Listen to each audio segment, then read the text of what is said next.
বিয়ে মানেই যেখানে সম্পর্কের স্থায়িত্ব আর আস্থার জায়গা, সেখানে কুয়েতিদের কাছে তা যেন এখন শর্ট টার্ম কন্ট্রাক্ট। মরুর বুকে সানাইয়ের সুর মিলিয়ে যাওয়ার আগেই সেখানে বেজে উঠছে বিচ্ছেদের সুর। পরিস্থিতি এমন দাঁড়িয়েছে যে বিয়ের কাজী আর আদালতের বিচারক দুইজনকেই ব্যস্ত থাকতে হচ্ছে সমানভাবে।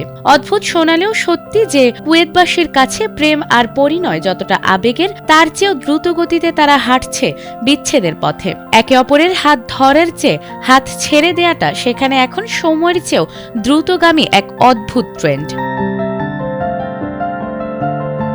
বিয়ে, তালাক থেকে শুরু করে পুনর্মিলন ও ইসলাম গ্রহণ, সব মিলিয়ে কুয়েতে পারিবারিক ও ধর্মীয় নানা বিষয়ে ব্যস্ত সময় পার করছে শরিয়া নোটারাইজেশন বিভাগ। মধ্যপ্রাচ্যের দেশ কুয়েতে প্রতি 34 মিনিটে একটি করে বিয়ে হচ্ছে, অর্থাৎ ঘন্টায় প্রায় 2টি বিয়ে। তবে একই সঙ্গে দেশটিতে প্রতি 75 মিনিটে একটি করে তালাকও নিবন্ধিত হচ্ছে, এমন তথ্য জানিয়েছে গালফ নিউজ। কুয়েতের বিচার মন্ত্রণালয়ের প্রকাশিত পরিসংখ্যান অনুযায়ী গত বছরের নভেম্বরে দেশটিতে মোট 1143টি বিয়ে নিবন্ধিত হয়েছে।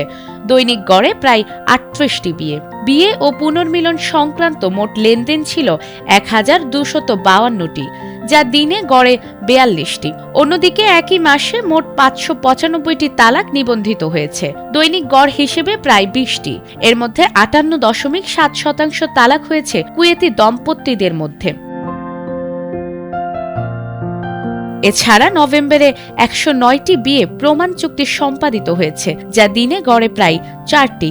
এসব চুক্তির বেশিরভাগই কুয়েতি স্বামী ও অকুয়েতি স্ত্রীর মধ্যে হলেও কুয়েতি দম্পতিদের মধ্যে কোনো প্রমাণীকরণ চুক্তি হয়নি। কুয়েতের বিচার মন্ত্রণালয়ের ভাষ্য, এই পরিসংখ্যান দেশ জুড়ে শরিয়া নোটারাইজেশন সেবার প্রতি মানুষের উচ্চ ও স্থায়ী চাহিদারই প্রতিফলন। সব মিলিয়ে কুয়েতের সাম্প্রতিক এই পরিসংখ্যান দেশটির সামাজিক, পারিবারিক ও ধর্মীয় বাস্তবতার একটি স্পষ্ট চিত্র তুলে ধরছে। অন্যদিকে দাম্পত্য সম্পর্কের চ্যালেঞ্জের দিকেও নতুন করে নজর দিচ্ছে। নাজমুন নাহার জান্নাত, এটিএন বাংলা।